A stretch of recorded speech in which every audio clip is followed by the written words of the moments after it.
the larger fellowship, a Unitarian Universalist congregation with no geographical boundaries.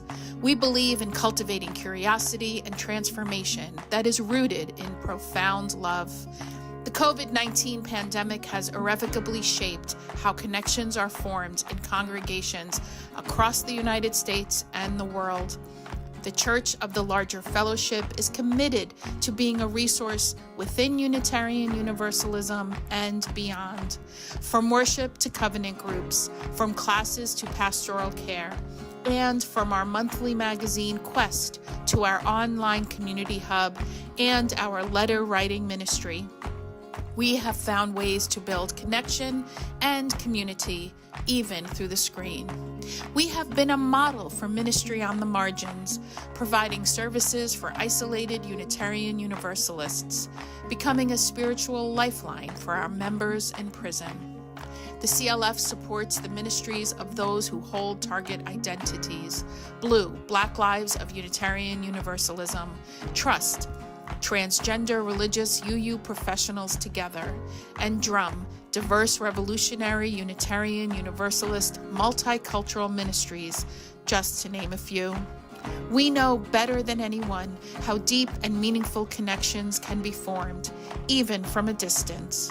Unitarian Universalists have faced many challenges in these times, and we continue to persevere and fight for justice and equity for all people, especially during moments of crisis.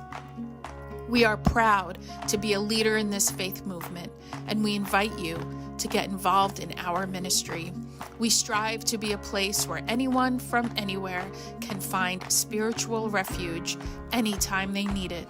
Welcome to the Church of the Larger Fellowship.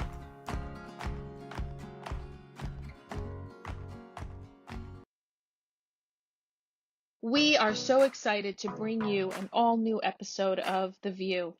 The VUU is a weekly Unitarian Universalist talk show discussing important faith-based topics from an anti-racist, anti-oppressive, and multicultural perspective. Every Thursday for the past 7 years, we have welcomed guests from every corner of the world. Our guests are writers, scholars, activists, and religious thought leaders who are shaping Unitarian Universalism and society for the 21st century and beyond. I hope today's show inspires you. Hope it builds your faith. Hope it gives you perspective to see the power of Unitarian Universalism at work in your life. Enjoy the message.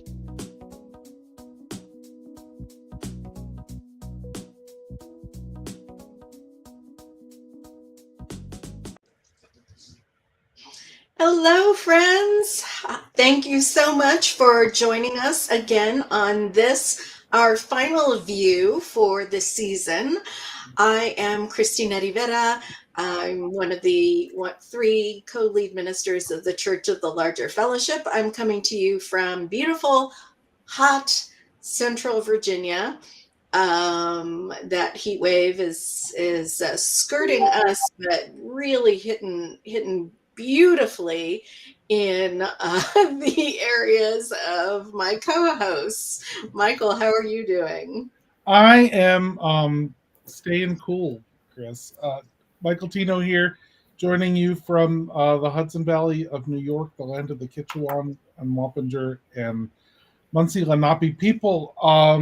And yes, it is very, very, very hot outside today. The poor fifth graders at my child's elementary school were supposed to have field day outside, and my guess is that they've moved that all to the gym.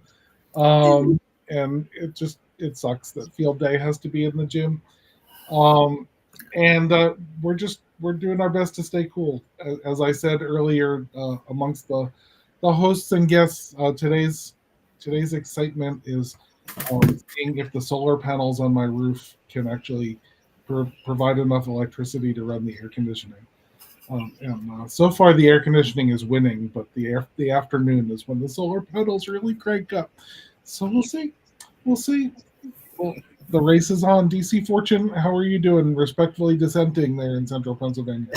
Yes, thank you. I am DC Fortune, pronouns he, him. I am a fat, white, balding transgender men wearing glasses and a tank top because it's probably not acceptable to actually be naked and online. There's probably rules about that. It's hot here in central Pennsylvania. I am in the land of the Susquehannock people, who were entirely eradicated when settlers arrived. And it is, hang on, Siri, what's the temperature outside? Nah, she's not talking to me today. Anyway, it's hot. It's stupidly hot. It's obnoxiously hot. It's too hot for this poor Irish person to even go outside because I shall fry and blister like on my way to the mailbox. So yeah, I'm inside. I've decided that I've declared I'm in a relationship with my air conditioner. And we're in a polycule because I have multiple air conditioners in the house. And I'm just not going out till this is done. There's no air out there. It's too hot. I'm not going. Aside from that, things are good. Is it mutually pleasurable? I don't know how the air conditioner feels about it, but I am really happy. But I'm glad to be here. This is exciting. We made it through another year. We're at GA. We are unable to run around with a microphone and snag people out of the general hall, but this is fun. I'm looking forward to today's show. I hand it back to Christina or somebody to make me stop. Yeah, I am too. So today we are doing our final show of the season is always the General Assembly episode. So that is what we're doing today. Usually we do it from General Assembly. And for those of you that don't know, the General Assembly is the Unitarian Universalist Association of Congregations annual General Assembly. It's a call to all of our member congregations to send their delegates to discuss the past, present, and future of Unitarian Universalism.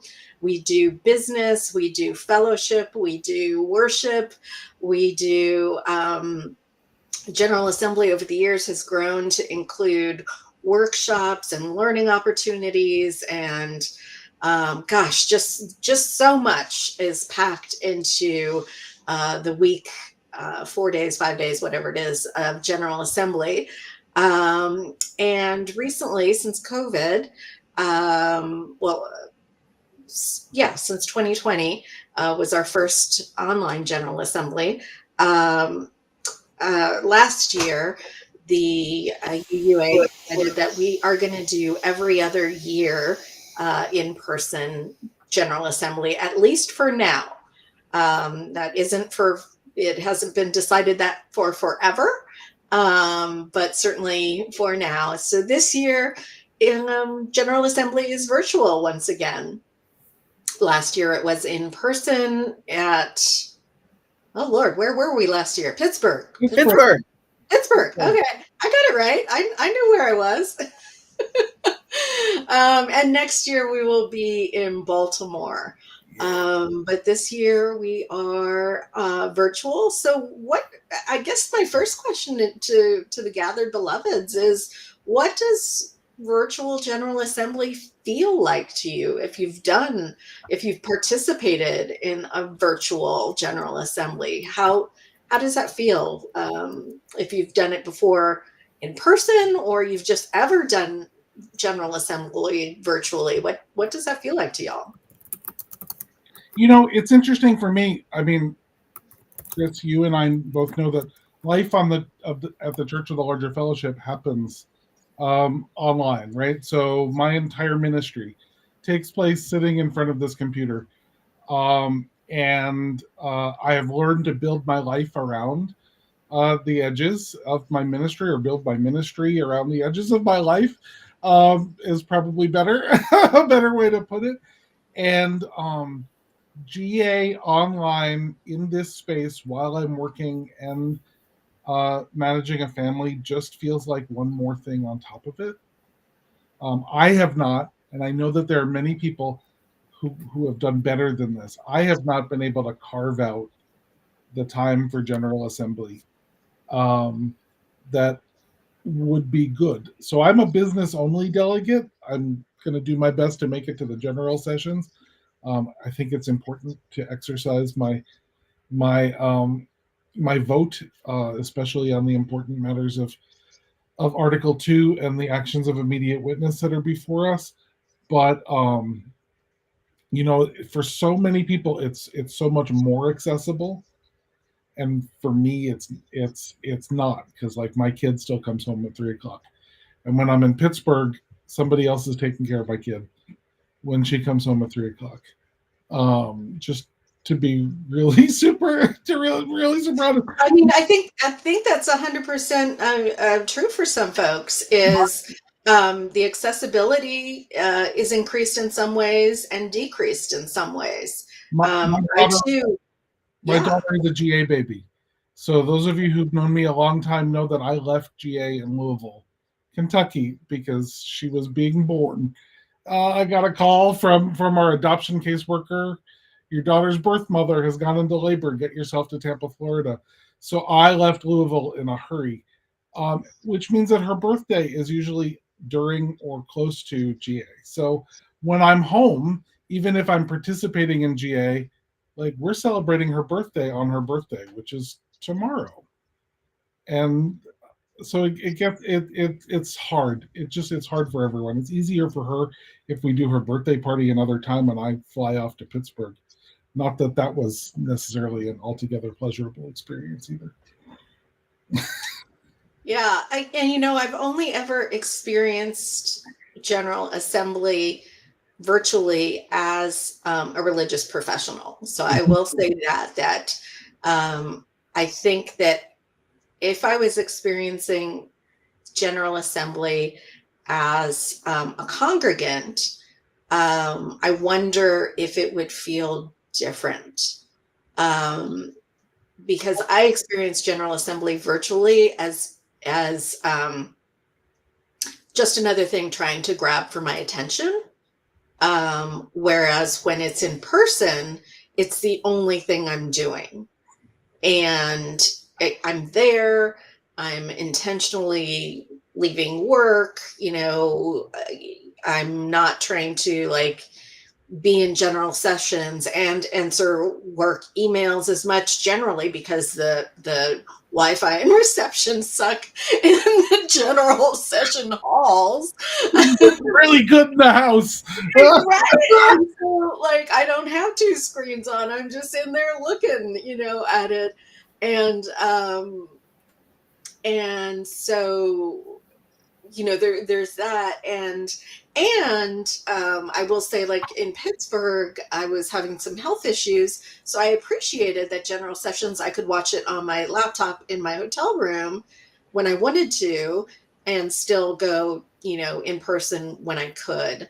So, yeah, I have really mixed feelings about it. And Rachel Wade Harper, who is a member of the Church of the Larger Fellowship and one of our member delegates, is online and says, I love how accessible it is for my family. We were never able to attend in person for many reasons. And that is seriously the truth for many, many people. And we actually have 3 members of the Church of the Larger Fellowship who are among our delegates to the General Assembly here with us today. So maybe we should see what they think.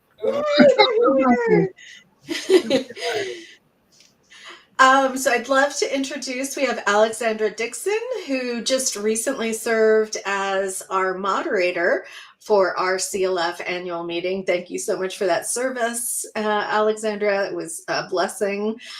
We have Darby Lockridge, who currently serves on our board, the CLF board, as the treasurer. And we have Rosemary, I'm going to get your last name wrong, but I'm going to try it. So correct me. Amico. You got it.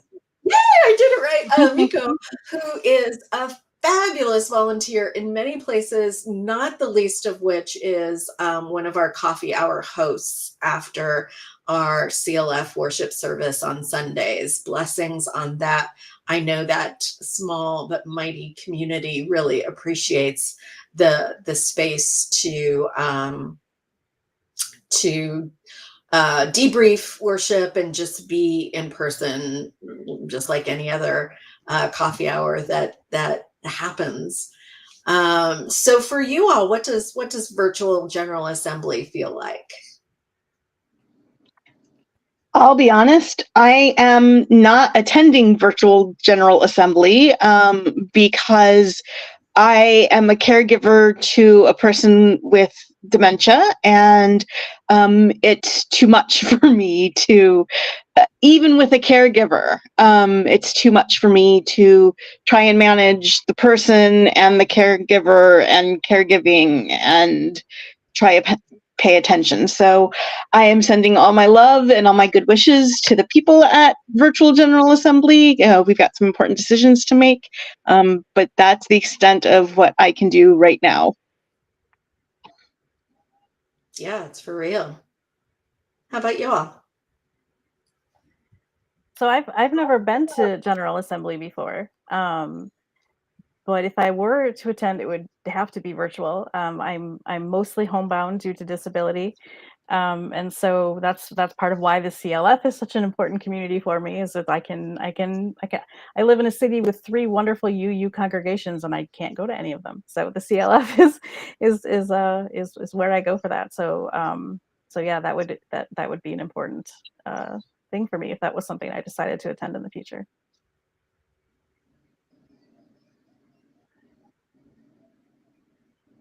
Yeah, that makes sense. Yeah, and I'm with Rachel in the chat. This is, I think, my 5th virtual GA as well. I've only attended one in person, and I just am so grateful for the accessibility, and honestly, I'm not a person who has the funds to travel often or much, and so this allows me to meet and interact with people that I've seen online and people whose classes I've taken, and I just really love as an extrovert, I have learned how to extrovert virtually. I am an extrovertual extrovert. Yes. So let me ask this question, since we do have like this great span of experiences with GA. Last year's GA was the first or the second. I can't remember if Portland was also fully hybrid, meaning you could do one or the other. You could be in person and also online. What does it feel like to do the General Assembly virtually while it's also going on in person? Does it feel inclusive? Does it feel like, have we gotten better about it feeling inclusive of, because we've had quote unquote virtual General Assembly for a really long time, just in terms of voting, right? Of being delegates. You could be in the delegate, you could be a delegate and do delegate business for a really long time. And it was my understanding that those rooms felt very lonely and very misunderstood. And often we would call a vote just based on, the votes in front of us in person. And we would forget to count the delegates who were voting off what they called off online or something. I can't even remember what we called it. So what is that? Have you experienced that change? Because I hear some of you have been doing this for a while. Yeah, I can say that is definitely something that improved post-COVID. It has made a difference, and I do think that the UUA has worked hard to try and make themselves better about being inclusive. I know that at the GA that I was at in person in Portland, it was important. They had someone in most of the rooms and most of the spaces that was monitoring the online chat and sharing comments and information. And so it's gotten much better, because you're right, it was very lonely and very quiet.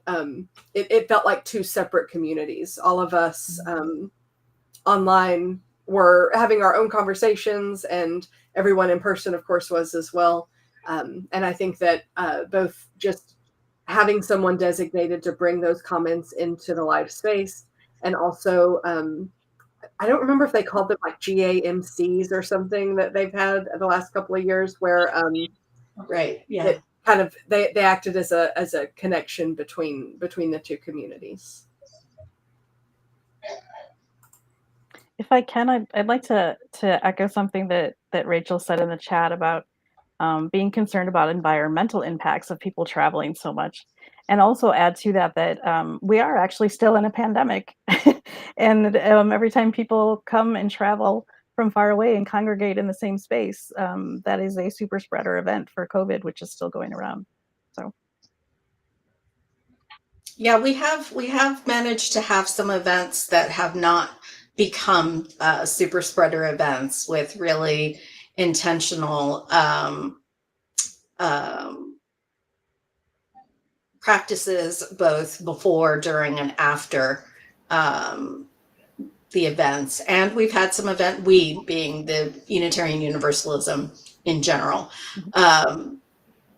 And we've had some events that have been super spreader events. There's no question in my mind. I know that Loretta's Fall Con, we did a great job at keeping those numbers really low. Finding Our Way Home, we did a great job at keeping those numbers super low. I don't even know if we had one, and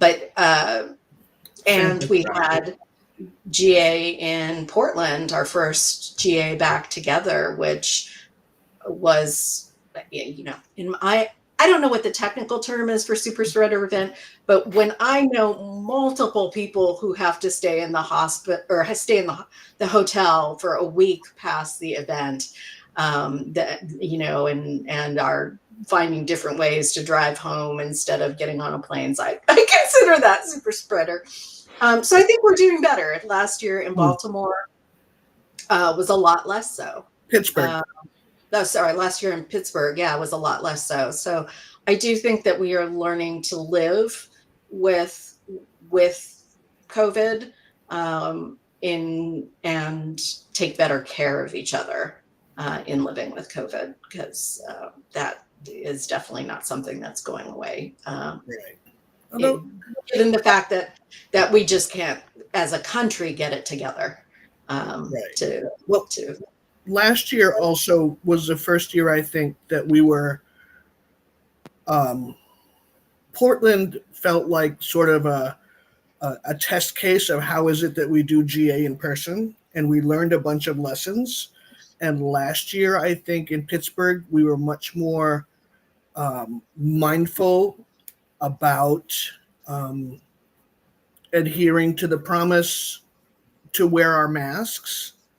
I know that I was co-lead on we used to call it Right Relations. Now it's Covenant and something or other. I expect it'll change again next year. But it felt like every time I got on the stage to make an announcement, it was like, put your damn masks on. I came up with some creative ideas for making people wear their masks, all of which were shot down by leadership. I suggested arming children with staplers. And that was shot down. And I suggested arming children with like foam pool noodle things dipped in glitter, so that they could. Right now, Michael's like, DC, I cannot imagine why these suggestions were not. Anything that starts with arming the children really just right, like arming, using the children. Like I just can't even. I just. How about equipping the children, empowering the children? I really especially like the glitter idea, because it really drives home the point of how things spread, right? Like you're even like emphasizing that part of it. That's great. And you're going to have to go home and explain why there's glitter where now?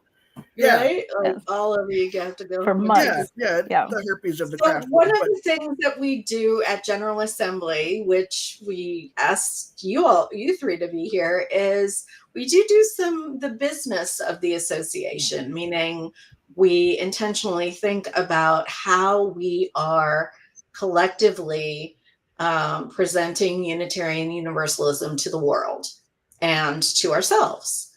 And part of that often comes in the way of votes, in which the delegates from the member congregations vote on different pieces of business before the gathered assembly. And for folks that don't know, each member congregation, and I say that very intentionally, not every Unitarian Universalist congregation is a member congregation of the UUA. And so each member congregation gets one delegate vote per, help me, Michael, 50 members?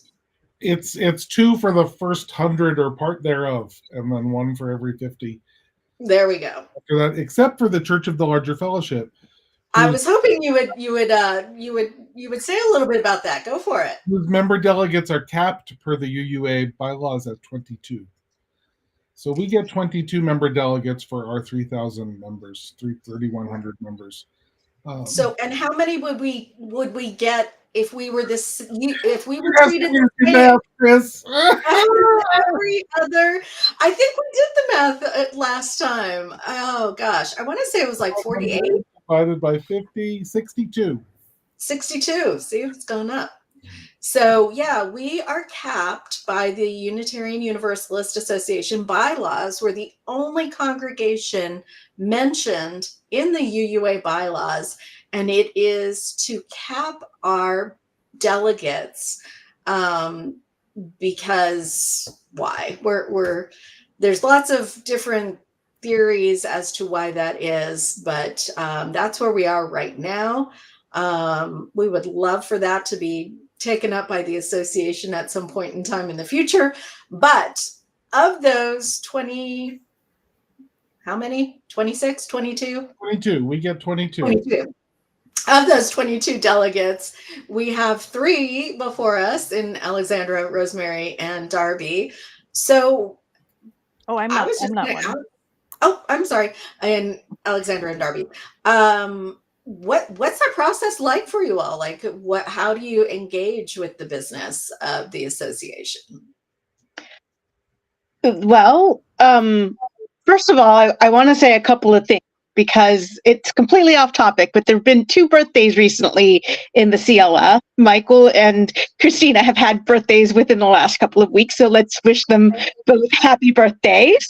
And second, I just want to say, like, when you said that we would have, 60-something delegates if they let us do all of our delegates, I'm just sitting here going, Christina's poderosa. She's powerful. Like, and I'm so proud that you're in this position of power. So I just want to reflect on that and give you some cookies that way. Engaging in the business of the association. I take it very seriously. It's a lot of meetings. Christina said earlier that we have a lot of activists that come on the VUU, and I am definitely one of the activists. And the thing that people don't know about activism is they think, it's, going to marches and yelling and protesting, and it is so many meetings and so many phone calls and so many emails. And so there's a lot of prep work to understand what we're going to be facing at General Assembly. Let me clearly and strongly say that I am pro Article 2, and I look forward to hopefully getting that passed for the final time and seeing how that makes things better, particularly for our Black, Indigenous, people of color, Asian, Latinx members, not just of the CLF, but of all Unitarian Universalism. I think this, when I'm going to have hope and be hopeful when it passes, it's going to be a good thing for us as an association. So, but yeah, it's a lot of prep work and it's a lot of holding complexity, as I expect. Yeah. One of the things that I like to tell people about being a delegate, especially being an online delegate for the CLF, as often as I have been, is that you can get as involved or stay as far out as you want to. They have discussion boards and online communities where you can go in and have conversations about each one of the votes and each one of the issues that's coming up. Or you can just go to the delegate platform and cast your ballots whenever those ballots become available and not be included in any of the conversation. And I think that, like with most elections and like with most things in a quasi-democratic society, it does take all types. It does take people that have got the ability to go out and be in those communities, and it takes people that are just willing to cast a ballot. But I do think that it is important as a people of a covenantal faith to do what you can to be present in those conversations, to listen deeply, to offer information and feelings. It's just like everything else. Some people are going to be phone bankers and door knockers for political issues and candidates, and then there are some people that are just going to show up on election day, and both are important, but you get to choose the kind of person that you want to be in this GA space.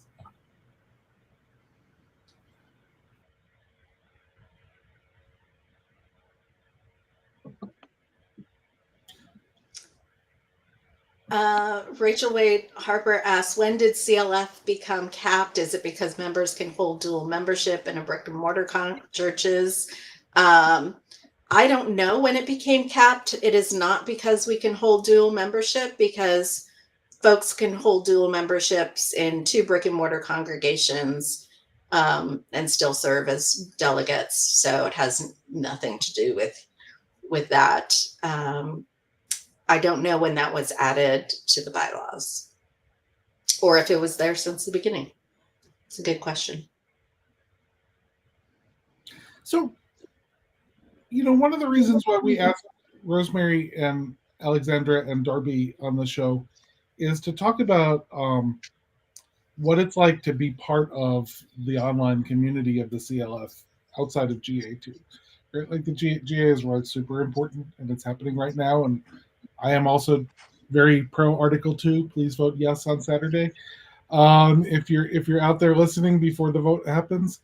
But I want to ask you to reflect a little bit on your experiences of the pluses and minuses of building online community at CLF. What has that allowed for you in your lives? Personally, I feel like I got chased out of brick and mortar congregations because of white supremacy culture and ableism, and I still will sometimes go to worship at brick and mortar congregations, and I'll still sometimes go to trainings, and every time I go, there's just a part of me that's just slightly on edge of, oh, what's the microaggression that's going to come today? Like, what am I going to have to heal from today? And so, quite honestly, and maybe this is selfish and maybe it makes me a coward, but I really like that there's not the congregational politics that I have to deal with at CLF. And that's a big thing for me. And let me say clearly and loudly, and I've said this before, I will follow Christina and Aisha to hell and back if they tell me to, although we don't believe in hell as you use. And anything that they do, I will support them in every way possible. I'm lucky enough to live not far from Christina and know Christina in real life. And so Christina says jump, I will say how high. I will also say one of the things that's hard about CLF is the practical stuff. For example, yes, it's great to get a check-in if I have surgery, but if I have surgery, I don't really, from the CLF, have somebody who can come bring me a meal. I volunteer with an organization called Lasagna Love. And so you see all these people going through stuff in the chat on Sundays, and you're like, I want to make you a lasagna for Lasagna Love, but you're in California and I'm in Virginia, and that's a challenge, I think. And I've been trying to think how we could make that happen. And our biggest part of our congregation, as I understand it, is our incarcerated folks. And so we don't get to hear about their struggles at all. We don't get to hear about their joys and sorrows at all. And so I'm just been thinking about how could we do that at some point. I don't have any answers, but these are questions I'm asking.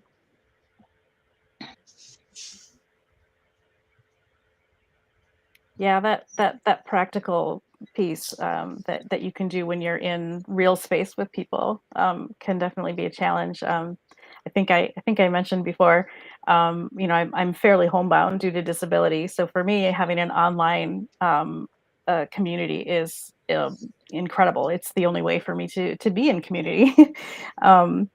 And one thing that I think has helped a lot, when I started coming to services a few years back, and I started checking out the coffee hour, and I was only there for about a month before I was like, I think I'd like to help out with this, because it was it was a way to kind of get some more of those personal connections with people. You find out like where they live and what's going on in their lives, and you're able to give a little bit more of that practical support just for that. I've had sessions where it's been a small group of just regulars.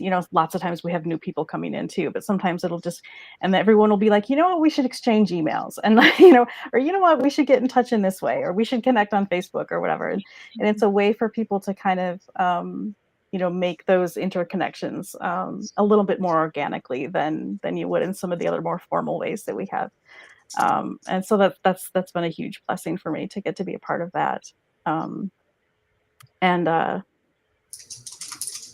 It's also interesting to see when people do come for the first time, because they have a lot of questions, and it's interesting to kind of to see which people stick around and which people are maybe just, I'm having trouble with my brick and mortar and I needed somewhere to be in the meantime. And sometimes they'll stay and sometimes they don't. But either way, we get to be a little bit a part of their lives for a while. And it's really neat. It's a neat way to connect. I'm also an extrovert who has had to learn to extrovert online due to my homebound situation. And so it's a fun way to do that. I love that phrase, learning to extrovert online. Yeah. That is real and valid, and I love it. And it's already started my brain thinking. So appreciate that. What did you call it before, Darby? Extra virtual? Exactly. That was fantastic. Michael, do you want to talk a little bit about CLF worship? I would love to. So if you're out there in VUU land, we would love to have you join us for our special GA worship service. In addition to being at our normal times on Sunday at 7:45 p.m. Eastern and Monday at 12:45 p.m. Eastern, we start our worship with 15 minutes of music. So you have 15 minutes to come in before it starts at the top of the hour. We are presenting a special worship this Saturday at 11:45 a.m. The music will start at 11:45 a.m. Eastern time. Please translate to wherever you are,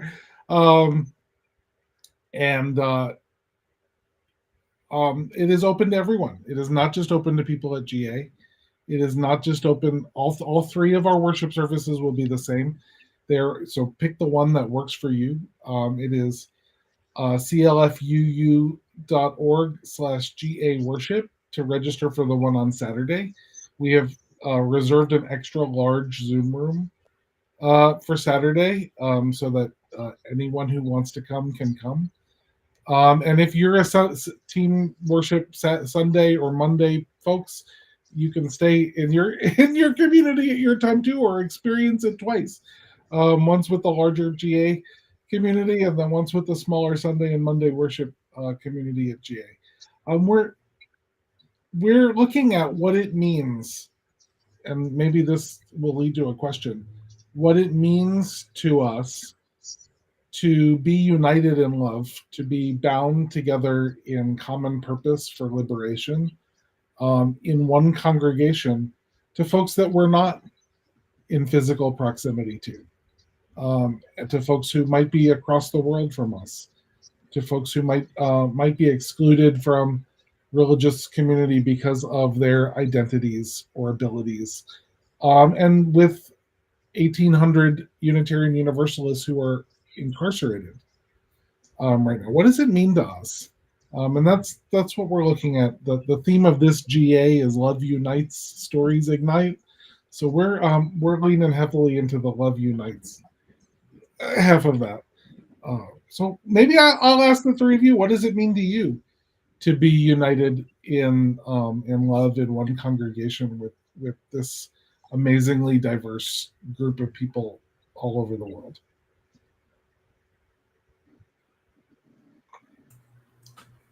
I always like to lift up the community care that exists at the CLF. It's hard to feel connected just in worship services. But whenever people get into small groups, small trainings, our coffee hours on Sunday evenings are one of the favorite parts of my week. And I really think that as much community as you would like to have, and I'm loving the community networks, or the Mighty Networks community that we're starting to build. I have replaced Facebook on my phone with the Mighty Networks app in an attempt to more intentionally start growing more community there. But it's, and when we talked a little bit about lasagna love, it is possible through our CLF community. I will never ever forget, and let me not tear up when I tell the story. But back during the pandemic, I was having a really hard time. My house was falling apart, and I talked about it in a small group. And I got a note asking me for my address from one of my small group members. And I thought she was going to send me a nice card. And I thought, well, that will lift my spirits in a few days. And she sent me her stimulus check. She said, I don't need this, and it sounds like you need this. And it meant so much. And I just love her so much still. And she pops up sometimes. She doesn't come really regularly, but I see her in worship in the chat sometimes. And she and I will still email from time to time. And, the relationships that we build are real and should never, ever be minimized. Because Rosemary and I will email sometimes, and we started out just coffee hour facilitators together. But I have no doubt if I needed a resource in the area where she lives, I could send a message and say, hey, do you know something? Do you know someone? The community really does exist, and all you have to do is be intentional to get into it.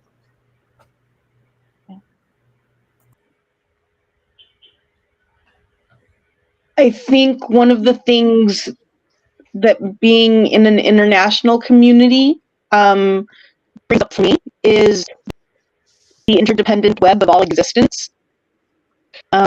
During joys and sorrows, you will see, such and such thing is happening in the Philippines, or such and such thing is happening in Colombia, or such and such thing is happening where I am in insert city that's outside of the U.S.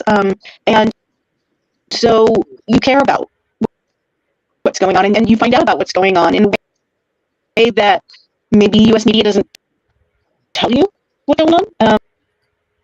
And I think that that's something unique about this congregation.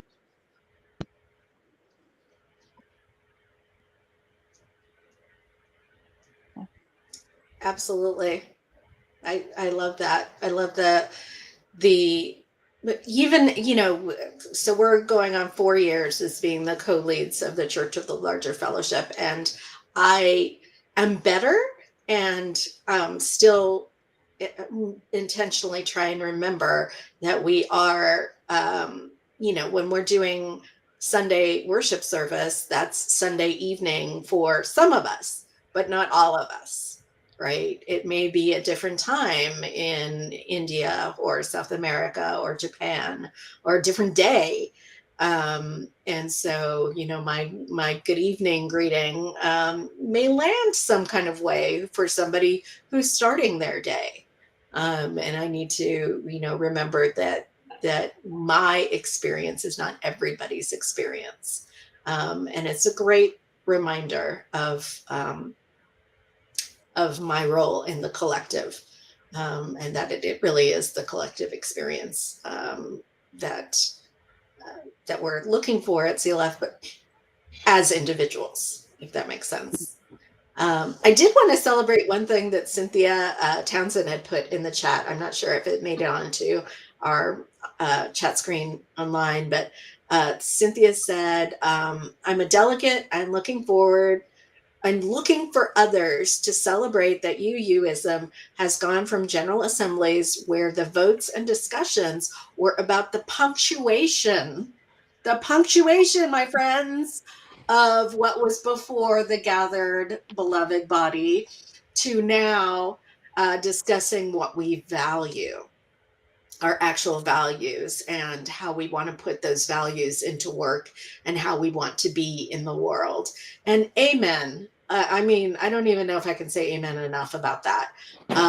Because when the first General Assembly I went to, I cried a lot. I'm going to be real with you all. I cried a lot, and not the good cry, like not the, oh, this is wonderful cry. The ugly, what have I gotten myself into cry of, I was coming to UUism from a very rural Virginia community. I figured when I went to General Assembly, there were going to be, that's where they were keeping all the black and brown UUs, was at General Assembly. I was going to get there, and that's where all of my people were going to be. And, I was like, okay. So that wasn't true. And it was just an amplification of the microaggressions and a lot of the things that I put up with at my local congregation because of the liberatory theology that I was learning about as a Unitarian Universalist. And that was nowhere more spelled out for me when I sat in my first plenary session. General sessions used to be called plenary sessions, and people were literally arguing over whether something should be a semicolon, a comma, or a period new sentence. And I was just like, what the fuck have I gotten myself in? Like, what the hell is actually going on right now? And so yes, lots of moments of crying. And there was one good ugly cry when I found the drum booth, the Diverse Revolutionary Unitarian Universalist Multicultural Ministries. I was circling the exhibit hall, and I found drum. And yeah, that was a good ugly cry.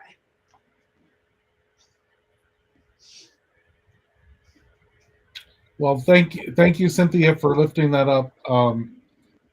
It is true that talking about values is so much healthier conversation if we weren't talking about values so much through the lens of white supremacy culture. Because I feel like so much of the public conversation that's happening is still like imposing white supremacy culture, these values that are trying to move us forward from it. And hopefully we can do better yet. Hopefully we can continue to do better. Yeah, now I usually do the good ugly cry. Like I'll see Michael across the room, and I haven't seen Michael in person in 18 months or something, and I'll be like, Michael, that ugly cry. It's beautiful. It's great. I'll see Alexandra, across the way, and I'll be like, so it's the good ugly cries. I have to say that was one of the cooler things about GA, both in Portland and in Pittsburgh. In Portland, I did get to see in like the eating area, and I went, "Are you Darby Lockridge?" And she was like, "Yeah, I'm Darby." And it was like so cool. And then walking to the hotel in Pittsburgh, I said, "You're Michael Tino," and Michael was like, "Yeah." And I was like, "I'm Alex Dixon." Alex is breaking up a little bit, but sorry, Alexandra's breaking up a little bit, and but it's just talking about the joy of seeing in person people that they had only seen online. I mean, like, wait a second, are you Darby Lockridge? That's right. Well, and it was interesting at the Portland General Assembly 2 years ago. We brought the whole CLF staff to that General Assembly because the three of us we had already been the lead ministry team for 2 years at that point were finally being installed. We had our installation ceremony as a public worship there, and there's a great privilege in being able to be in 3 dimensions with folks, right? It's a great privilege, and it feels super to like meet someone in person, and we realize that we build real relationships online, right? It's not that the relationships we've been building are somehow less than or somehow fake because they're because they're only they're mediated by our electronic communications equipment. They're real relationships, and yet being in person, like I call it 3 dimensions. Being in 3 dimensions with people, because I think this is in person. I think this is in person, and it's 2-dimensional, and that's all right. Being in 3 dimensions with folks is something different, and there's a great privilege to it. It was a great privilege to be with Chris and Alexandra and others at Jakaran Oloaya's ordination in Macon, Georgia last week. So official VUU shout out to the Reverend Jakaran Oloaya, but it was really awesome to be there, and the people who were participating in that ordination online were there too. And we're participating in it too, and we love them, and we're glad, and they felt the joy. There was so much joy in that room that it burst out of the screen to the people who were there online, and that's what we, I think, try really hard to do at CLF. That that we feel the feels so much that they can't help but come out of your computer.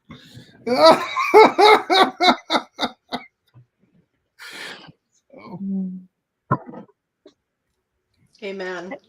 We lost Alexander. Oh no, Alex is back! Yay! Sorry about that. No problem. Chris is using up all the internet in Virginia. That's what it is. I am. It's me. And Alexandra just got what's left over. That's. I am on the dreaded evil, but I live where there's no high-speed internet because rural places in America still don't have high-speed internet.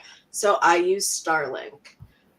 So I am very often not anybody taking up anybody else's internet bandwidth. I wish I wasn't using Starlink. I wish I was using anything but an Elon Musk